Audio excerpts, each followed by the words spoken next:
I wanted to talk about the vision for a nation. What kind of nation do we really want?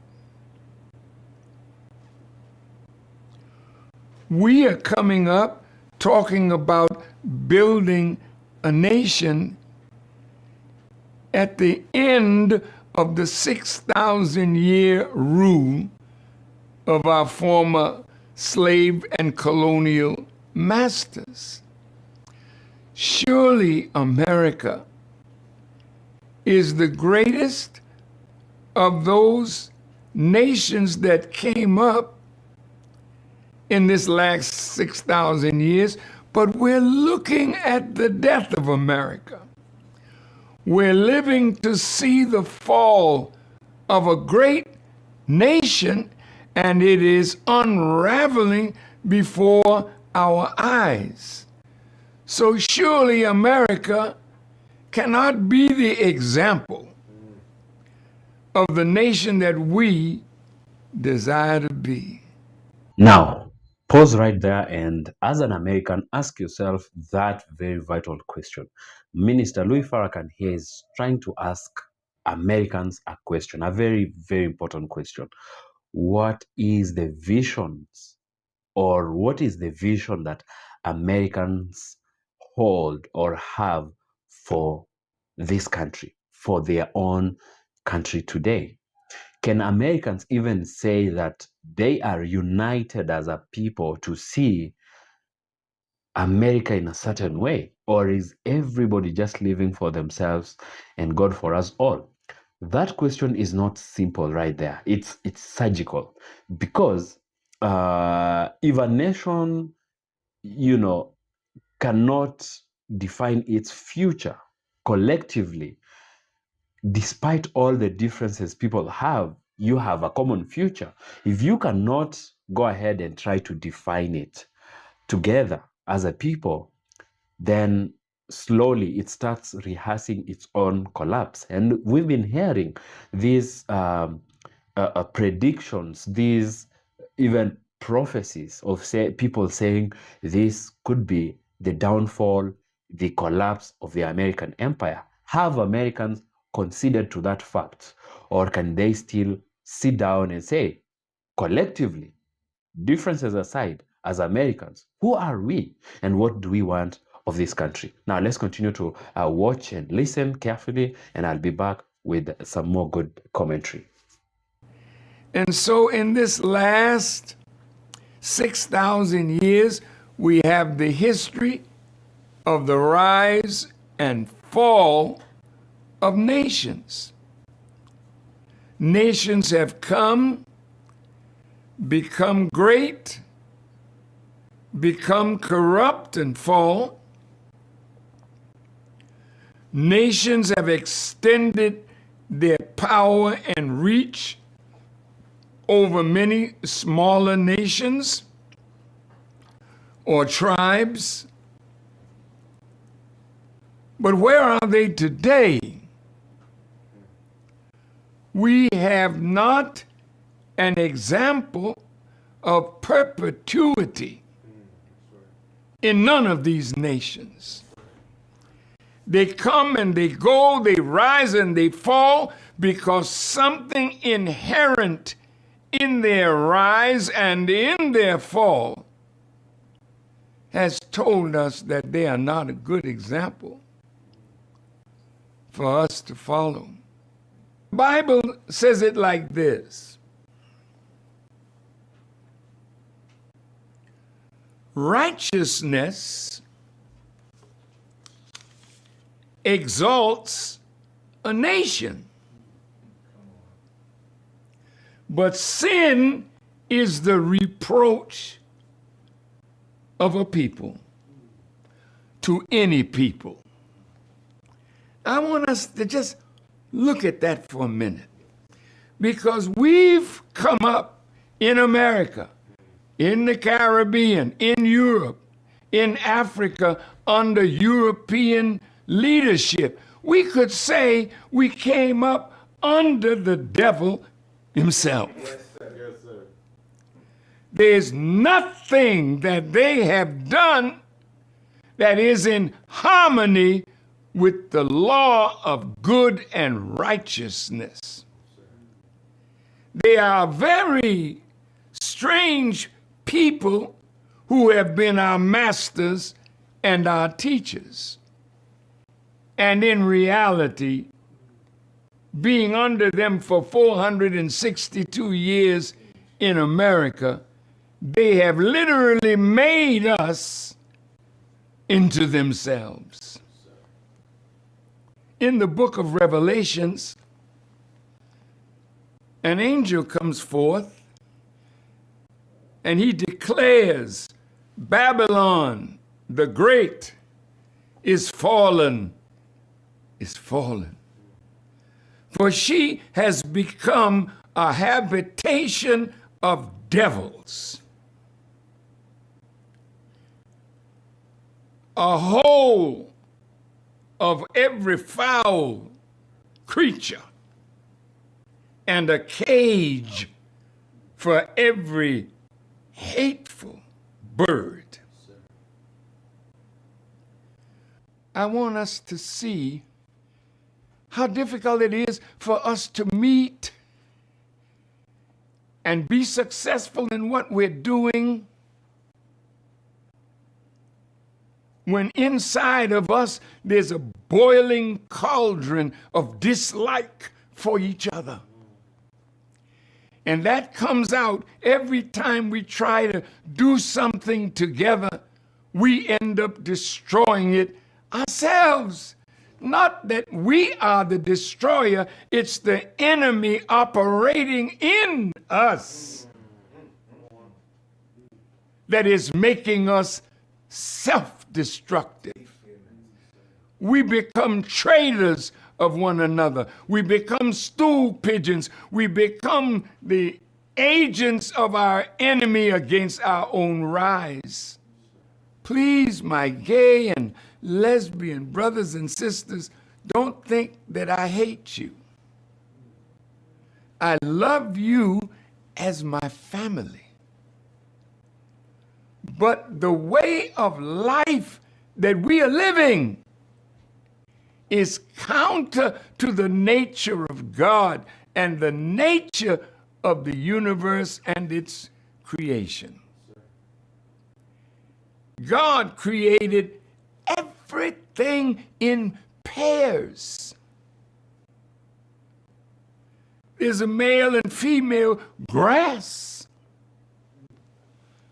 male and female in everything that keeps the life of that species continuing.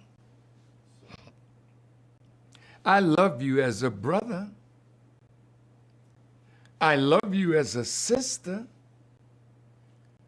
But the love of the same sex for one another that's rooted in righteousness is wonderful. But when we take it to the extreme, which Satan has caused us to do now, we have gone to the extreme under the tutelage of a real satanic mind. That now we want to marry each other, put the name of God on something that he refers to as an abomination. I am not speaking down to you. I love each and every one of you. The sickest of our people, I love. Yes, sir. The most trifling of our people, Yes, sir. I love. Yes, sir.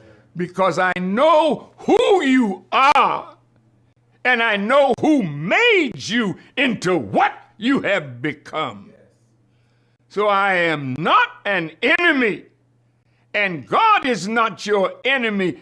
He will save us from our own selves because he has chosen us out of the furnace of affliction to help him build not only a nation, but a world. Our sisters are suffering because we don't fully understand her value to us. She's a creature from the Creator. She's created to complement our nature, and our nature complements her. We ain't going nowhere without our women. And we can't build nothing successfully without them. They have to be in our hearts as we build. Free the woman and let her be what God created her to be. No man should be envious of a talented black woman. You should see her as an instrument of God. And when she brings the sweetness of her talent to the fore, salute her. And thank God for a helper in such a cause as building a nation, but not any nation, a righteous nation. Because if we do not practice righteousness, whatever we build will have no perpetuity on this planet. None whatsoever. Look at envy. Envy is a disease of the heart. And sometimes when somebody gets up and does something so spectacular, our brother, we can't praise him.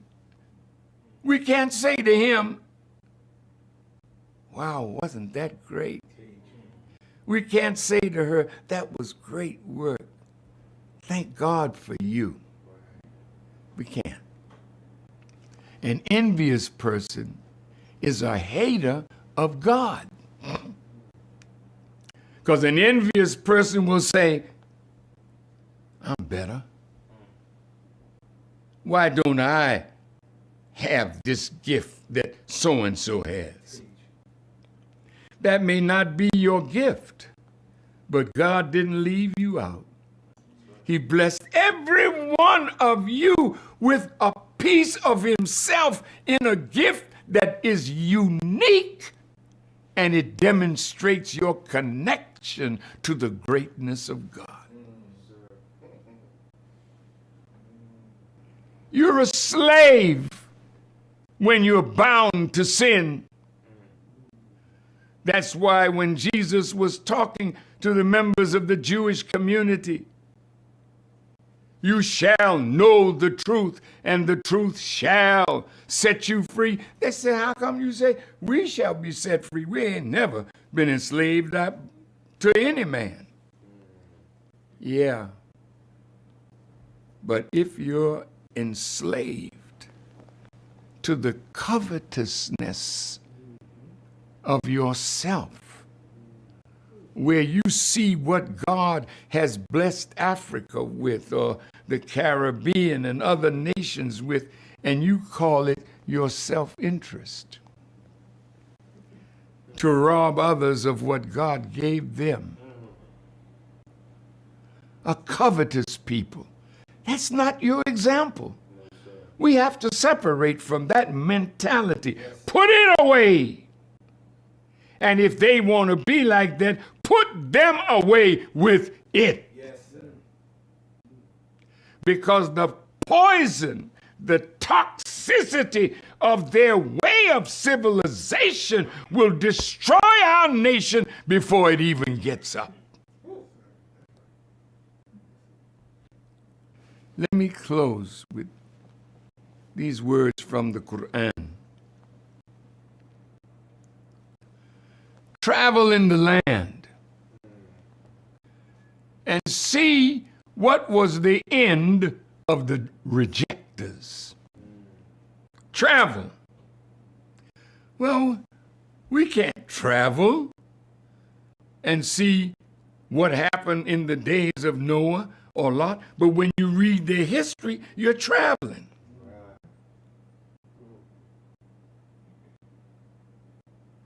When you see the history of nations that have fallen down, nations that have been destroyed by God,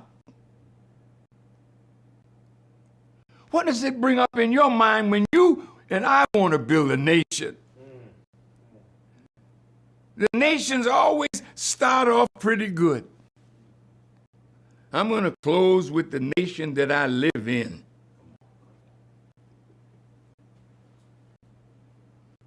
America, righteousness exalts a nation, not the power of your weapons or the richness that is dying.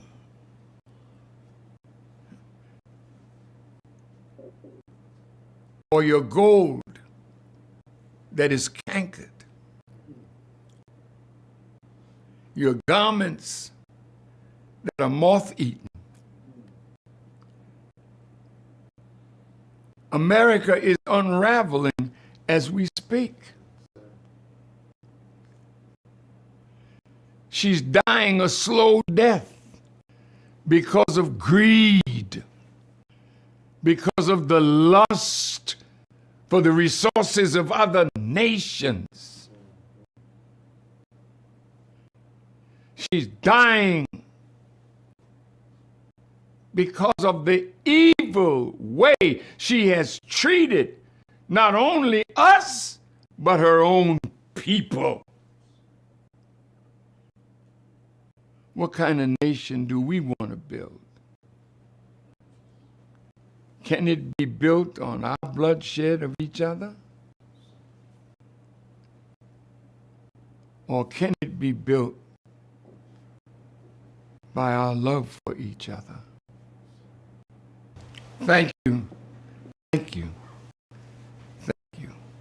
Well, that wasn't the intent of this administration to do a lot of good for us, but the nature of this administration is good for us, because now, you know, sometimes you think you're where you are not. And so Trump is letting you know where you really stand. And because of Trump's way, he is an anomaly. There's never been no president quite like Mr. Trump. But there's something that he's doing. I'm going to come out in a few weeks and talk about it. But Trump is destroying every enemy that was an enemy of our rise. Who's the enemy of our rise? Is it the Department of Justice, where we get none? Is it Congress, where you make a law that favors us and then you turn around and destroy it?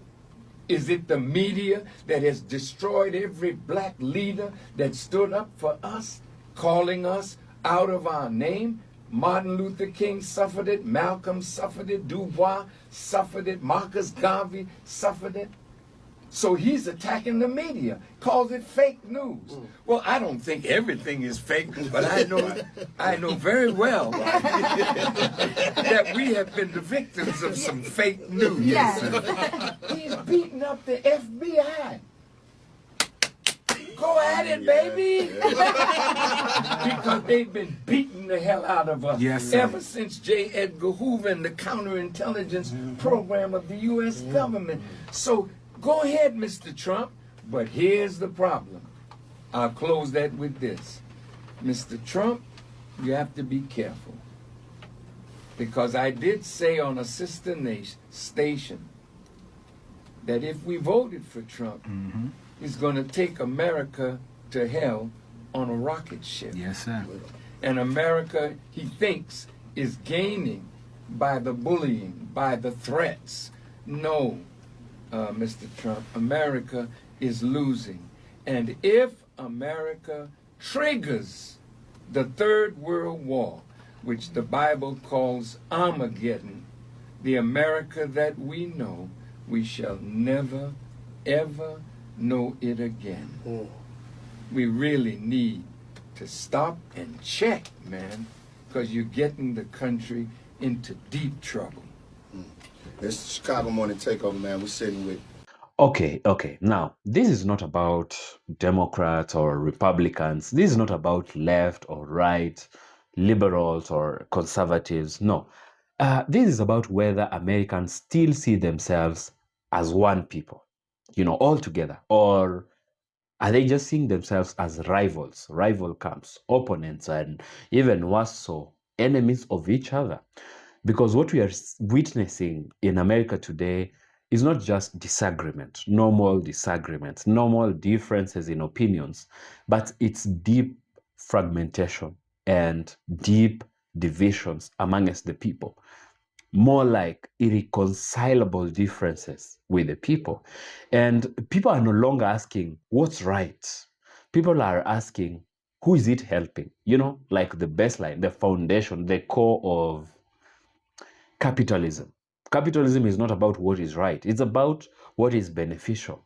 And that's what we are basically seeing in the case of the American situation today. And that's a question Louis Farrakhan wants Americans to confront.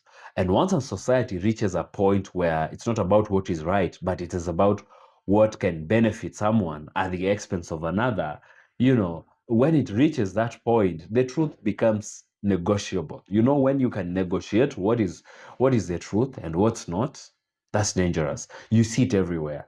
A wrong action starts getting defended. A corrupt politician is defended because he is our guy, he is our man. We elected for him. You defend even the most corrupt, not because it's right, but because of the notion, our person, ours, our thing. We are benefiting in as much as it's hurting the general, good, or is hurting my brother or my sister. People stop reasoning that way. A clear injustice starts getting ignored, not because it is unclear, but because maybe it's not happening to us, it's happening to them. We don't care about them, in as much as all of these people are all Americans together. That's how a nation, countries quietly start to decay, not from attacks from outside, but from inside, the rot from inside. And politicians have mastered this game. They don't just compete anymore, they divide, they weaponize identity, and they turn citizens into loyal zombies, loyal soldiers of ideology. And while people are busy fighting, guess what usually happens? Accountability, first of all, disappears. Corruptions and corrupt leaders, they take center stage, and they loot, and they do everything because all of us are distracted, pointing fingers at each other, fighting each other, and defending the people that are actually causing the mayhem in this case. And here's the dangerous part. When citizens stop holding their own side, their own leaders accountable, leadership stops fearing the people, stops working for the people, because this is basically how an ideal society should work. If it is, let's take an example of Republicans and Democrats. If you are to bring the best of your best against our best of our best, and we, the ones who hold our own accountable, and you hold your own accountable, when your guy goes wrong, you're the first to point out. We don't even have to speak and say, hey, your guy is not the right person for this job. You're the ones to start holding him accountable. You will give the best, and we will give the best, and then we'll have the best amongst the best. But is that what is happening at the moment? Something, it's different, because let's be honest, politicians will come and go, but a country, America, will stay. People will be there, and consequences will also be there. Right now, America is so politically charged that people would rather have the whole country burned down than admit that maybe the other side, and just maybe, they're right about something. And that's dangerous. Think about that. That's not strength. That's ego dressed as loyalty, you know. And when ego starts to be the lead or the leader in a nation, reason gets evicted, you know. So the question at the beginning of this video by Louis Farrakhan still stands. What vision do Americans actually have for this country, for America? Because if that question keeps getting ignored, then the future won't be decided by vision, but instead by division, for that matter. Now, as an American, what's your answer for this? Do you think Americans still have that Americanness and hold a vision, politics aside, politicians aside, for their country? Is there a common vision, a common good, a common target and goal for Americans at this point? Or is everybody just living for themselves? Or have they considered that, hey, we cannot reconcile our differences and let the country go wherever it might? Let me know what you think in the comment section below. And if you like the video, as usual, give it a thumbs up and subscribe to the channel. I really appreciate. So with that, I'll see you in the next video.